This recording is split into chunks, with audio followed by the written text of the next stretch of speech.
the news that tomorrow night, debate moderators Danna and Jake Tapper will not fact-check Trump's lies in real time. CNN has abrogated yet another journalistic imperative at yet another Trump event, offering him yet another step towards imposing a dictatorship on this nation.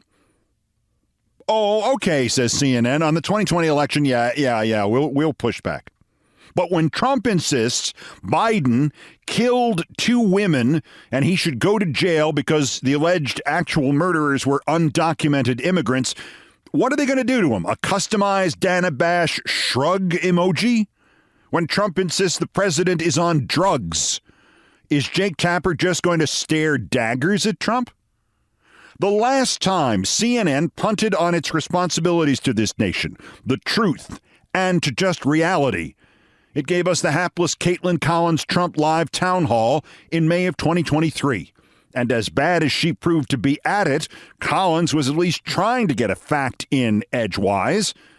The moderators tomorrow night, quote, are not participants in the debate. They are facilitators, said a CNN spokesman.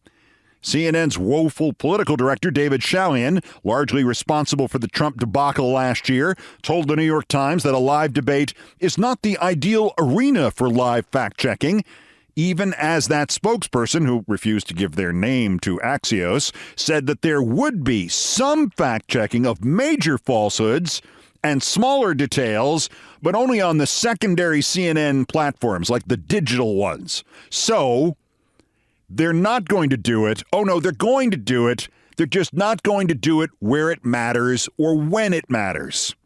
Just to further confess that the CNN decision to not fact-check Trump's fire hose of lies as he makes them, where he makes them, is another principle thrown away to make sure Trump shows up or doesn't batter the network or take revenge later, or all three. That same CNN spokesman said that they would fact-check claims that the 2020 election was stolen, but the spokesman described those claims to Axios as inaccuracies. This is CNN. The Collins-Trump town hall of May 2023 did not get the late and very unlamented Chris Licht fired as CNN's chief and relegated to the dustbin of dereliction of duty. Licht's amazingly self-loving comments in the Atlantic magazine article did that, but the town hall was his penultimate step off the cliff. You can almost see a similar fate sharpening into focus for Licht's successor, the British print newsman Mark Thompson.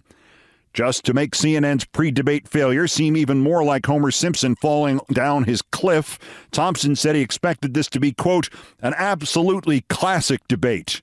And he compared it to, in advance, the first Nixon-Kennedy debate from 1960.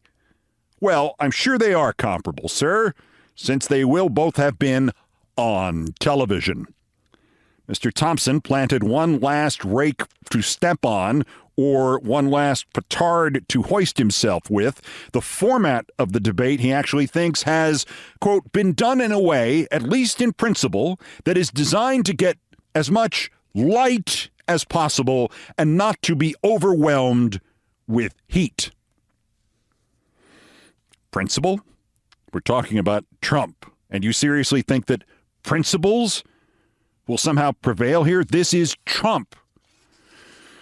The way you kept candidates in line in 1998 or 1960 or 1858 or in the UK may work again someday if we survive this election, but it is not going to work with Trump because this man is literally running for his life. And thus he is tomorrow night literally debating for his life. There are no rules here. There is no truth here. And there is nobody inside of Trump for you to appeal to. By now, it should no longer be such. Yet this truth remains. It continues to stun me that TV network after TV network and soon-to-be ex-TV executive after soon-to-be ex-TV executive still thinks his or her vision of exactly the same idea to contain Trump that didn't work last time or didn't work the last 50 times is going to work this time because, well, in Chris Licht's case, it was because he knew it would work since he had produced Stephen Colbert, so he was too cool for anybody to dare ignore him. In Kristen Welker and Carrie Butoff-Brown's cases, they thought they'd get away with it at NBC because, after all, they were hiring Ronna McDaniel and the price would be worth it to not fact-check Trump on Meet the Press. And in the new CNN guy Mark Thompson's case, I guess he thinks it'll work because he has dual American and British citizenship, and he can always go back there and get a job there after this impending fiasco costs him this job. Or maybe he can go become editor of the Washington Post. I understand they're hiring. By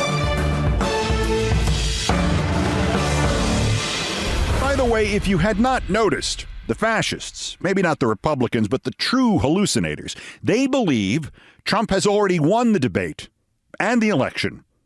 As the first of these looms, the Trump cult is really pouring gasoline they don't own on a fire we intend to prevent them from lighting. There is today, now, not only an official Trump hit list, Schedule F, which would let him fire all government civil service employees and replace them with, I don't know, his remaining relatives and other brain-damaged flunkies. But there's now also an unofficial Trump hit list. The Federalist Society, and again, the solution here is to declare the Federalist Society a terrorist organization. The Federalist Society has given a Kentucky guy named Tom Jones, with a resume showing he used to be an aide to fascist Congressman Jim DeMint and a press photo showing he has 8 chins. The Federalist Society has given him $100,000 to assemble and then publicly post a list of, as the Associated Press phrases it, quote, 100 names of government workers who might be standing in the way of a second-term Trump agenda. On the surface, Jones and his American Accountability Foundation are scanning backgrounds, social media posts, other commentary to get people fired from federal departments, especially Homeland Security, because if you think Trump wants to use the Department of Justice as his personal attorneys and he wants to use the FBI as his personal police, take a guess what he wants to use Homeland Security for. 2 letters. It begins with an S and it ends with another S. But getting them fired by Tom Jones is just the surface plan. What else do you suppose might happen to the 100 people on it if some conservative psychopath posted a Trump enemies list on a website? And again, ruining the lives of 100 people, making examples of 100 people in order to preempt further criticism of a Trump dictatorship and the redeployment of DOJ, the FBI, Homeland, and other federal institutions as part of a fascist state. That's just the first step. Because back at the official Trump kill list at Project 2025, there is Joseph Backholm of the Family Research Council. When Whoopi Goldberg noted that the move to put up the 10 Commandments on the walls of every school in Louisiana, and I mean anywhere in this country outside of Vegas where the 10 Commandments, bullshit as they might be, are violated more frequently than they are in Louisiana, when Whoopi noted that this was an attempt to turn every school into a religious school, this Joseph Backholm of the Family Research Council and Project 2025 commented, quote, "I think the response there to Whoopi is that public schools are religious schools, and that's really what this moment requires us to recognize."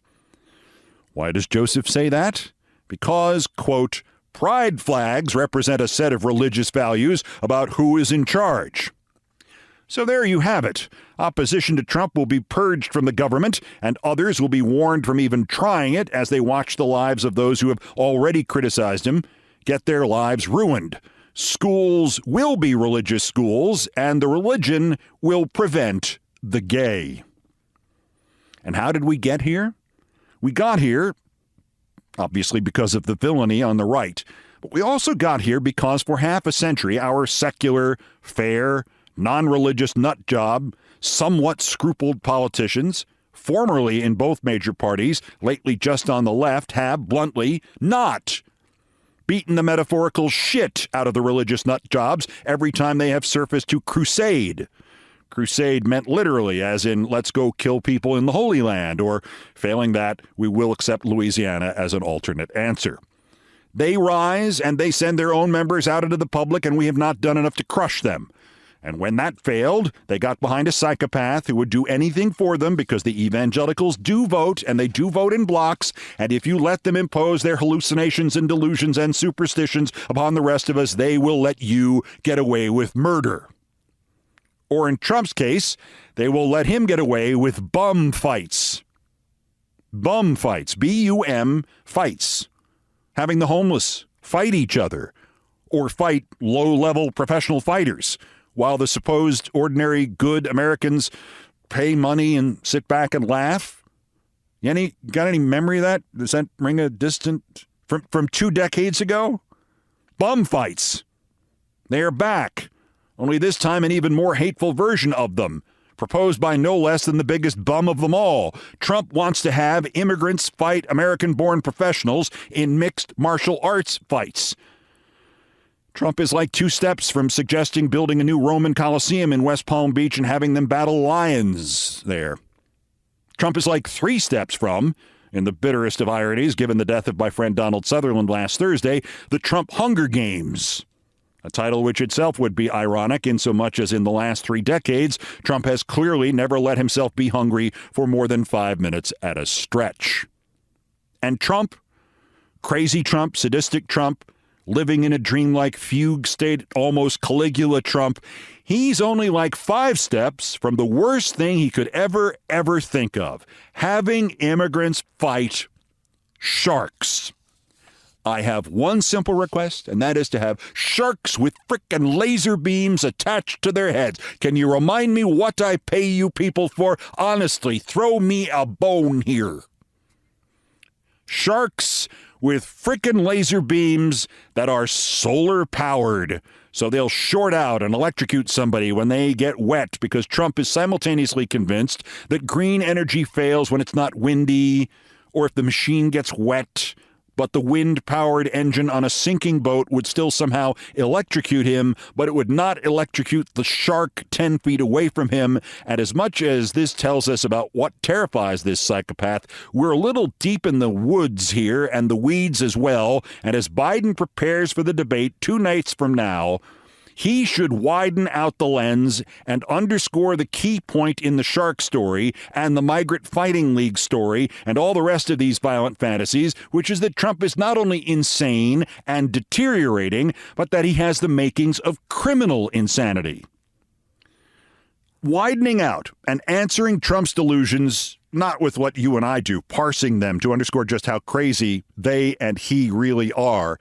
Widening out is, I think, Biden's best plan for tomorrow night. He needs to start where we leave off. When Trump says something crazy about sharks or about the economy or anything in between, start by saying, Donald Trump is insane, and by the way, he's wrong, and he's lying to you. Here's why. This is especially true if Trump tries the "are you better off now than you were 4 years ago" jazz. Emphasize Trump's criminal culpability about COVID. Emphasize the million dead, the bleach, the putting light in your body, the economic collapse, the fact that in February 2020, Trump knew it was airborne and lied to the public for months as Americans died. Say it, Mr. President. Say it bluntly. Trump killed 1 million Americans. There are American millions he killed for whom there is no question they ain't better off now than they were 4 years ago.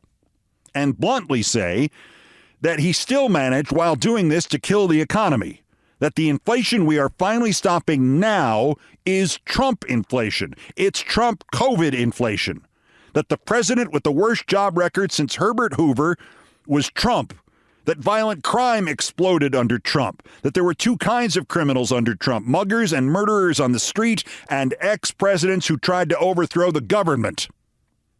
And the most important truth to hit him with, the most important truth to dispel what Brian Beutler beautifully dubbed Trumpstalgia and Trumpnesia, the most important truth to enrage Trump is the truth that he lost.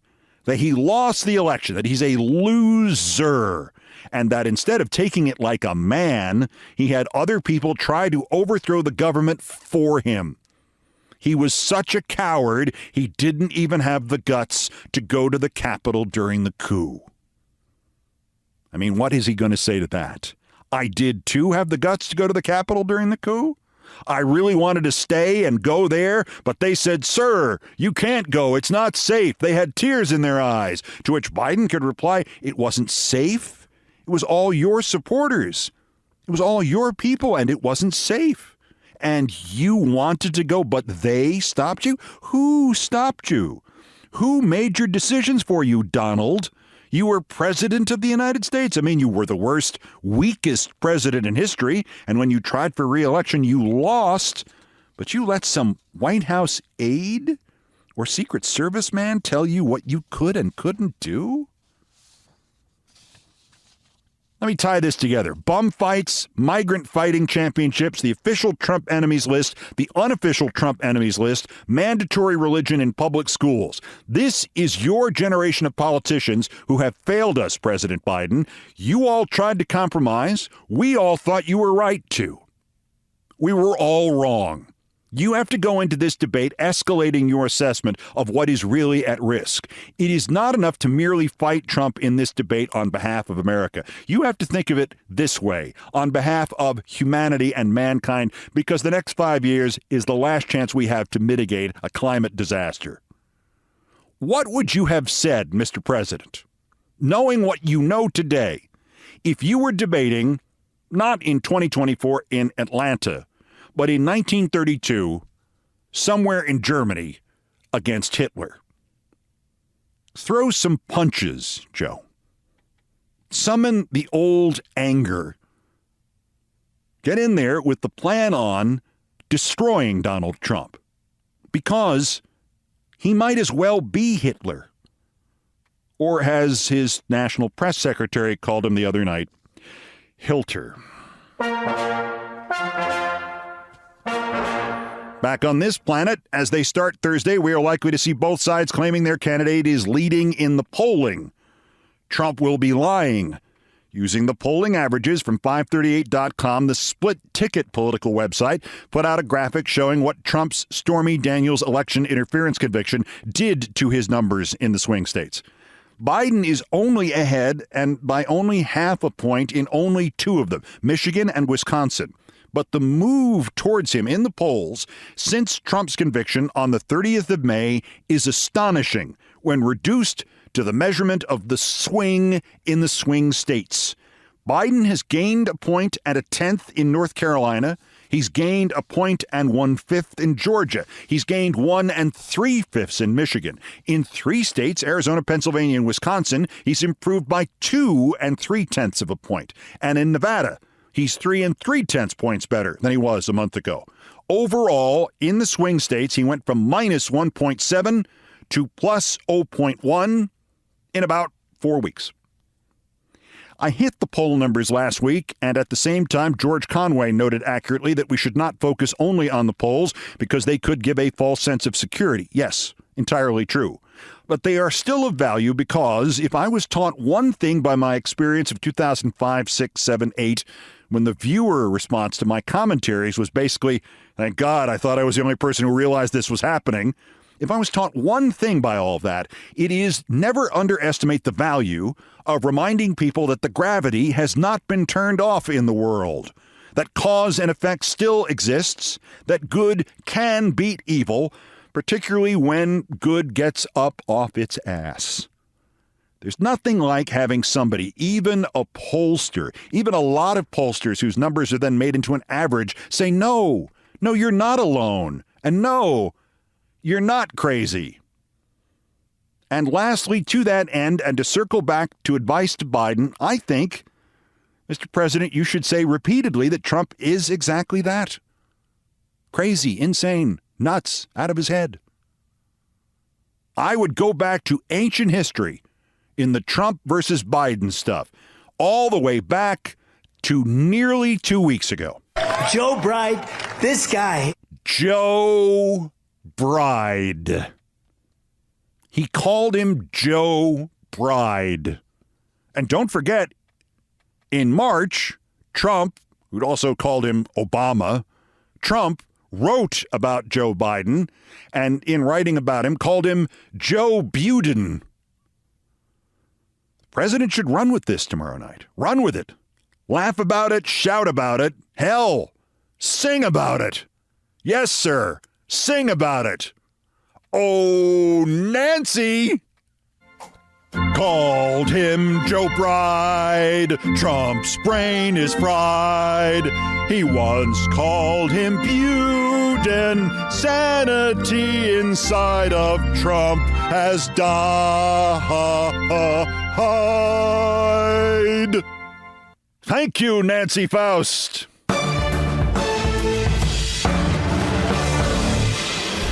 Also of interest here, I wonder sometimes if there was an unknown pandemic, say 20, 30 years ago, a pandemic that made at least a third of our population stupid, but also convinced them they were geniuses. Some kind of Dunning-Kruger coronavirus. Because a congressman who never fought in combat does not know that he can't wear a medal that they only gave to combat soldiers. And Vivek Ramaswamy doesn't know who prosecuted Assange. And an attorney general of one of these United States does not know how Lincoln was kept off the ballot in 10 states or in 1860, nor why. These people are dumb enough that they could each run CNN. That's next. This is Countdown. This is Countdown with Keith Olbermann.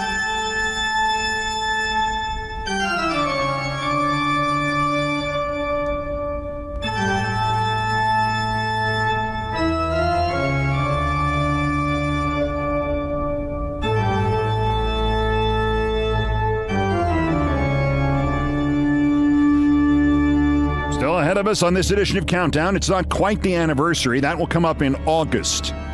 But I happened to do an interview over the weekend about the great tennis player and legendary muscle ophthalmologist and my friend, Dr. Renee Richards, who treated me after I did this to myself in 1980, so it's close enough to the anniversary.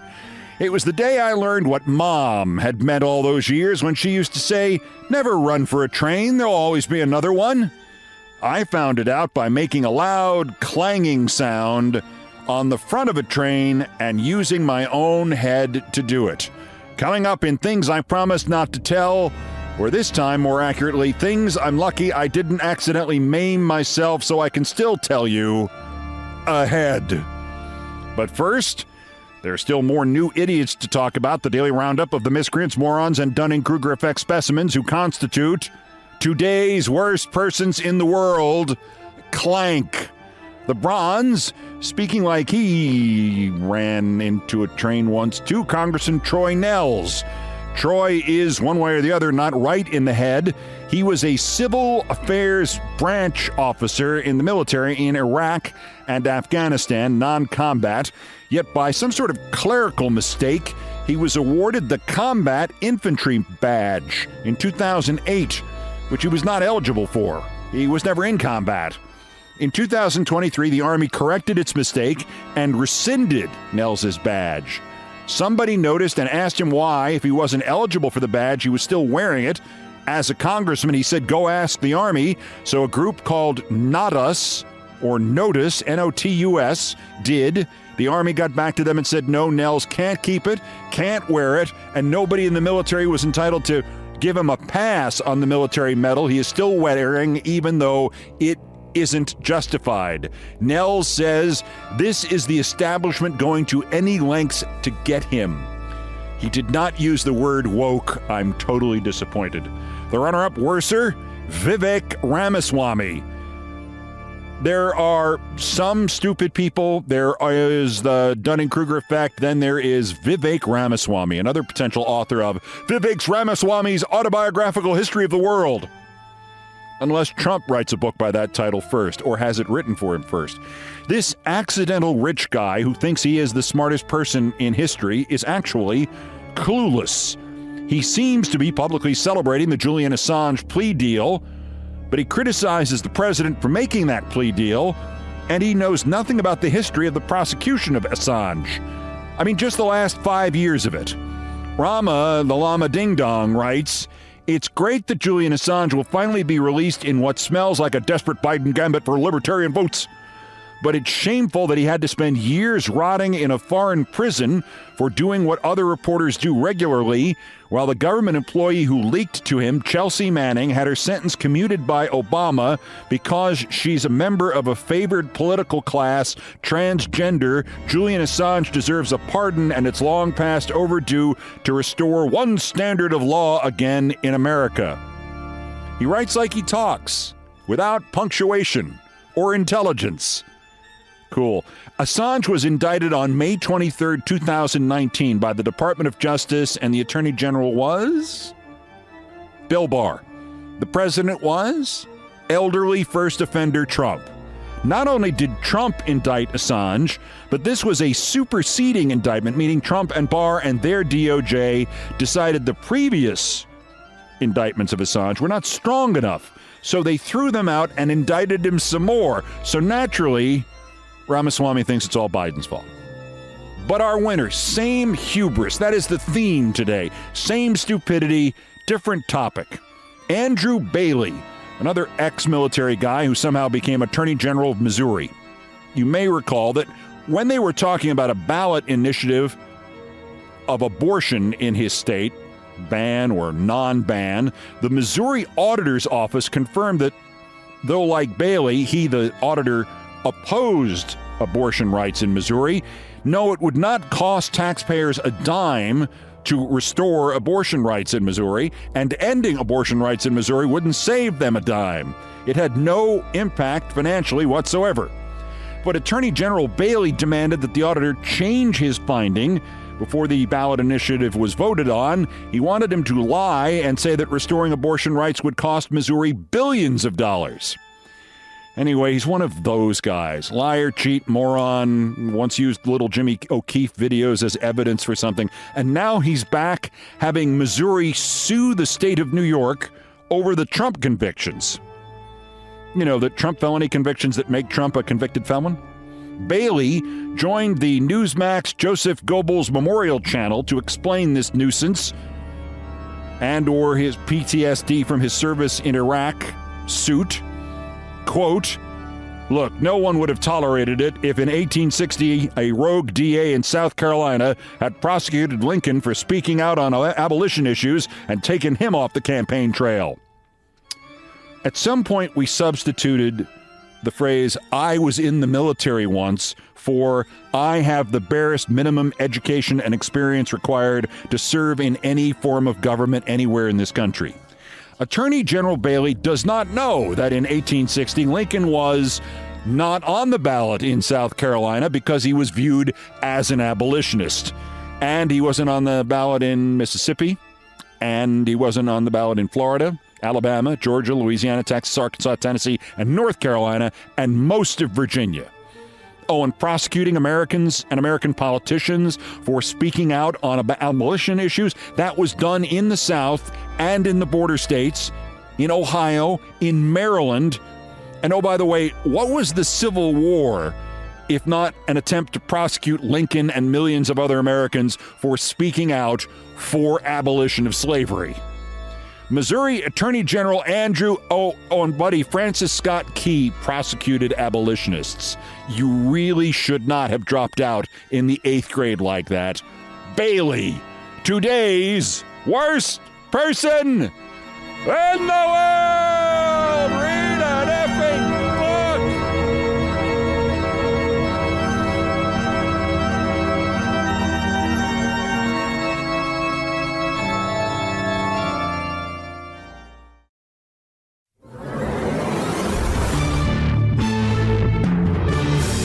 So finally to our number one story on the countdown on my favorite topic, me, and things I promised not to tell.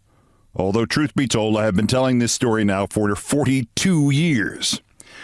On Sunday, the 24th of August, 1980, I learned what Mom meant when she had said, never run for a train, there'll always be another one.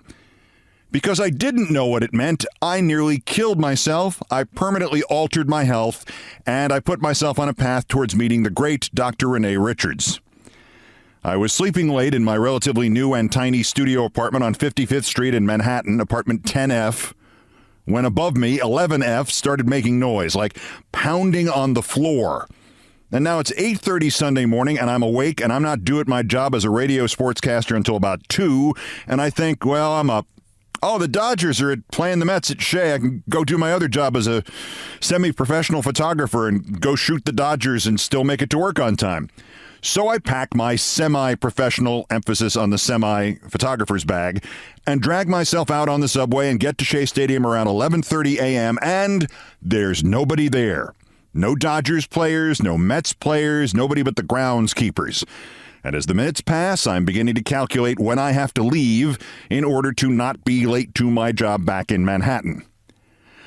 Weekend life in New York City in 1980 might as well have been 1910. I tell people this, they do not believe me. But when I worked weekends the next year in Times Square, I used to call into my newsroom from a payphone on Fifth Avenue and say, okay, I'm going to Arby's today. Who wants what?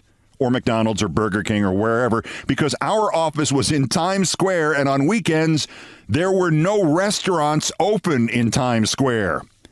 You could not get food in Times Square on weekends. Today, the same 4-square block area probably has 50 restaurants and fast food places. So the train back to Manhattan from Shea Stadium in Queens ran once every half an hour on that Sunday in August of 1980, and as I looked at my watch, I realized I should have left the field 3 or 4 minutes ago. If you went out the press entrance and exit at Shea Stadium, you could see the train approaching the elevated station out behind right field, and if you had just seen it, if it had just become visible, and if you then ran your fastest, you could make it to the viaduct that crossed the parking lot and led you up towards the station platform. And if you could get your subway token out and into the turnstile slot with one fluid overhand motion, and if you kept running all the time, you could just make the train. If you didn't, you would be waiting half an hour, unless maybe the next train was late or on fire somewhere. Sure enough, as I got out of the ballpark, I could see the Manhattan-bound train just appearing at the horizon. I was 21, my knees still worked, and I ran. And I got into the viaduct, and I got the token out of my pocket, and I got it into the slot like Daryl Dawkins doing a tomahawk slam. And I not only made the train, but I made it by so much that I styled. I celebrated. I congratulated myself. I was guilty of premature jocularity.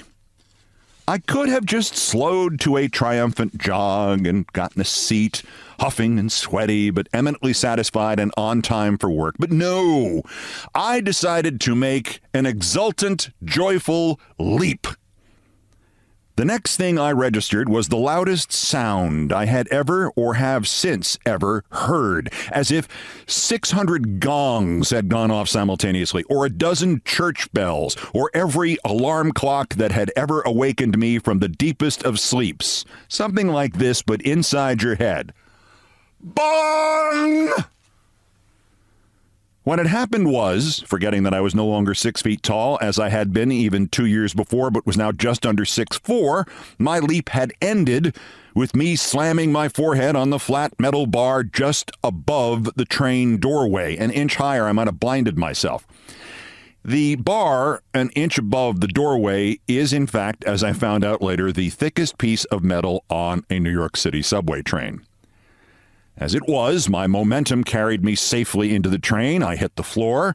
I saw my sunglasses go flying off and rattling down towards the back of the train like a plastic rat. I heard the train doors close. I felt the blood on my head and in my hair, and I crawled up onto the plastic bench seating behind me. The mass gong sound continued in my head, and my first cogent thought was to see the blood on the train floor and think, oh, I have spilled blood all over their train, and I don't have anything to clean it up with. Similar nonsense continued to bounce around my concussed size 8 noggin for seconds, maybe minutes. It was beginning to really hurt, and of more practical import, the bleeding had not really stopped. At this point, an older woman sitting more or less across from me handed me a small packet. It was a wet wipe. I mumbled thanks, opened it, dabbed it on my forehead for a second, and was surprised to find it instantly inundated with blood. This was the first time it occurred to me that I might be in real trouble on the number 7 local train to Grand Central and Times Square. Apparently, this thought occurred simultaneously to the woman with the wet wipes and to her friend. "I think you're kind of hurt," one of them said to me. "Let's get you to the hospital. There's one a couple blocks from the next stop." Now, understand this situation. The New York of 1980, and particularly the subways of 1980, were not nice places. 2 years later, I took a rush hour train to my job at CNN at the World Trade Center and was annoyed to find one guy who had sprawled himself over 3 seats with a newspaper covering his face. 9 hours later, when I went home, I got onto a train and saw the same guy with the same newspaper on the same seats, because it was the same train, and more importantly, because he was dead. Anyway, it was now around 12:45 of a Sunday afternoon. If it had been night, or indeed certain other times of the day, or on other train lines, I would have simply been the easiest mugging victim in New York history. Somebody could have knocked me over and taken my wallet with next to no effort. Hell, they could have asked me for my wallet, and I was so dazed I probably would have said, "Sure, have a nice day. Got any wet wipes?" Instead, I met not one but 2 good Samaritans who knew where the hospitals were in a part of town I could barely find on a map. Sure enough, they helped me to my feet, walked me down the steps and to the 2 blocks or so that separated us from Elmhurst Hospital. And when I reassured them I was clear-headed enough to get into the emergency room by myself, they wished me luck, and they would not even accept my offer of 2 tokens to get them back on the subway. There should be a monument to these 2 women somewhere. If the New York City subways of 1980 were scary, the emergency rooms of its hospitals were something out of a Brian De Palma film. I think there were a couple of dozen people in the ER. I remember one of them asking me how I got so bloody, and I explained, and he said, "You should go ahead of me."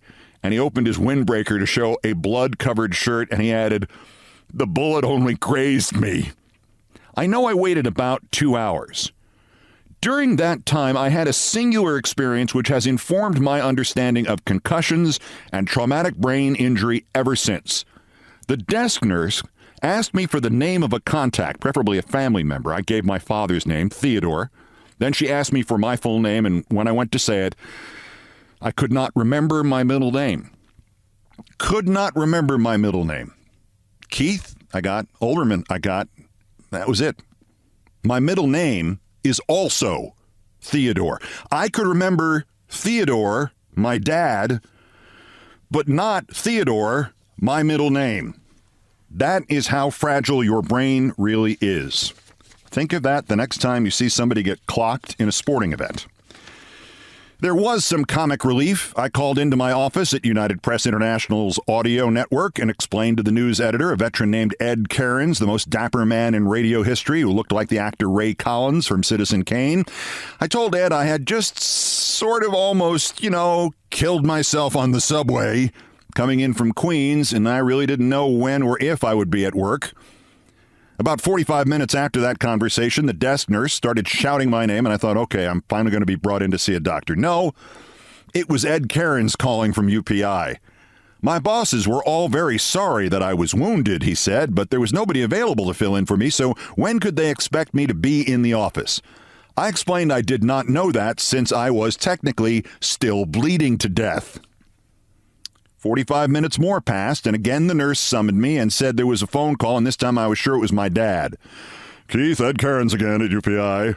He explained that my boss now said that they would bring in the guy who was supposed to do the next morning's sportscast, my college friend Peter Schacknow, but they expected me to do his shift starting at 4:30 in the morning.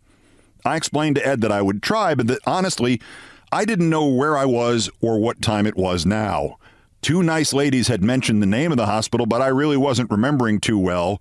Plus, I was still bleeding to death. Needless to say, I did not bleed to death. I survived. It was a severe concussion, but it only took a stitch and a half to actually close that wound, and the ER doctor and the nurses were outstanding, and they gave me easy-to-remember instructions plus a note indicating that I should rest for at least 48 hours just in case Ed Cairns showed up at my apartment. No offense to Ed. They told me what symptoms to expect, how to prepare for them, and when they would stop. And they stopped like one day earlier. It was a potential disaster that turned into a nothing burger.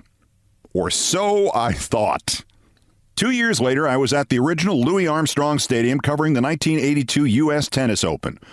On the other side of the same elevated subway station where I had run into the train.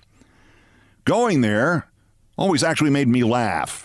Until the afternoon of Saturday, September 11th, 1982. I was watching the women's final, covering it for CNN, Chris Everett over Hannah Mandlikova, and swinging my head from side to side as one does to follow the tennis action from over here to over there to over here to over there, as I had swung my head from side to side for the preceding 12 days of the tournament.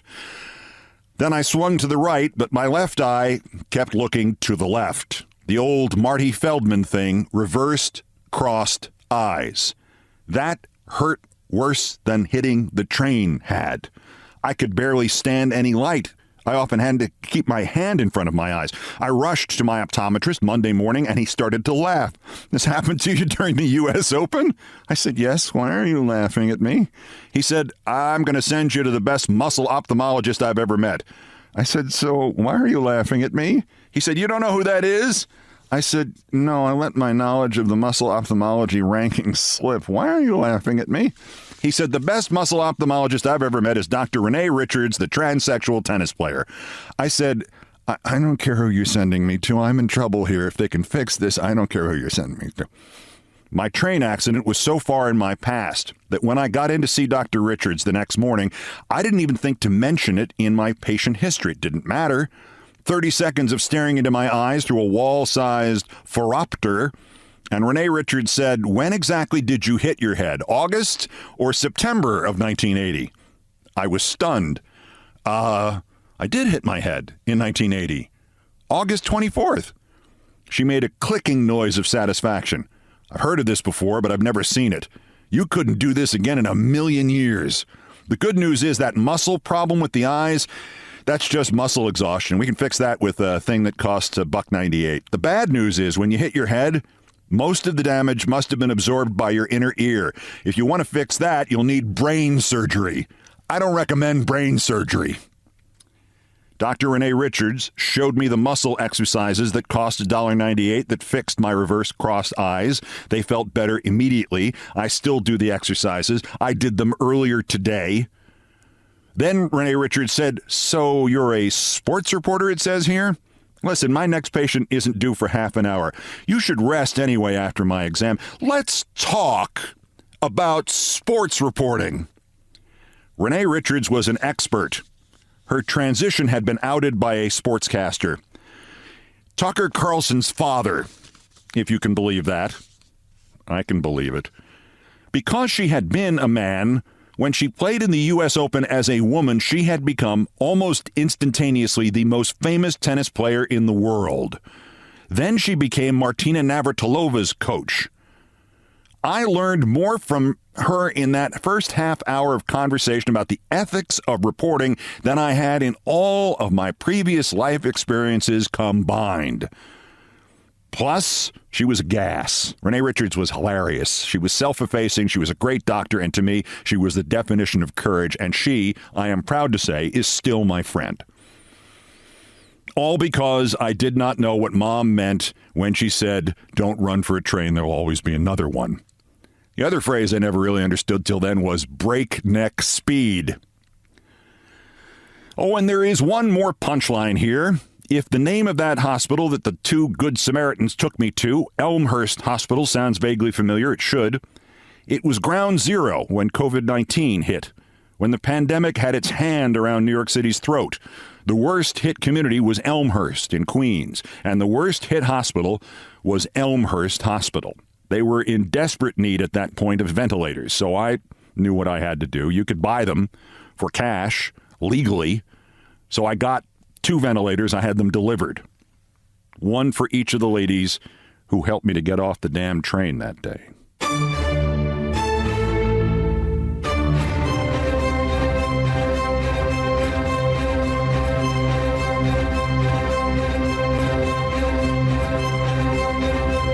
And by the way, that also hurt for like 3 weeks. I've done all the damage I can do here. Thank you for listening. Countdown musical directors Brian Ray and John Philip Chanel arranged, produced, and performed most of our music. Mr. Ray was on the guitars, bass, and drums, and Mr. Chanel handled orchestration and keyboards. It was produced by TKO Brothers. Other music, including some of the Beethoven compositions, were arranged and performed by the group No Horns Allowed. Sports music is the Olbermann theme from ESPN2. It was written by Mitch Warren Davis, courtesy of ESPN Inc. Our satirical and pithy musical comments are by Nancy Faust, the best baseball stadium organist ever. Our announcer was my friend Dennis Leary, and everything else was pretty much my fault. So that's Countdown for this, the 133rd day until the 2024 presidential election, and the 1,269th day since convicted felon Trump's first attempted coup against the democratically elected government of the United States. Use the July 11th sentencing hearing. Use the mental health system. Use presidential immunity if it happens. Use the debate to stop him from doing it again while we still can. A reminder, we'll be live again on YouTube after the debate tomorrow night. Join me, should be about 10:30 Eastern, unless Trump gacks out. We may do it anyway, even if he does gack out, and take your questions about him gacking out. Anyway, send your link to this edition of the podcast to somebody who does not already listen. Thank you for doing so. The next scheduled countdown is tomorrow. Bulletins as the news warrants. Till the next one, I'm Keith Olbermann. Good morning, good afternoon, good night, and good luck.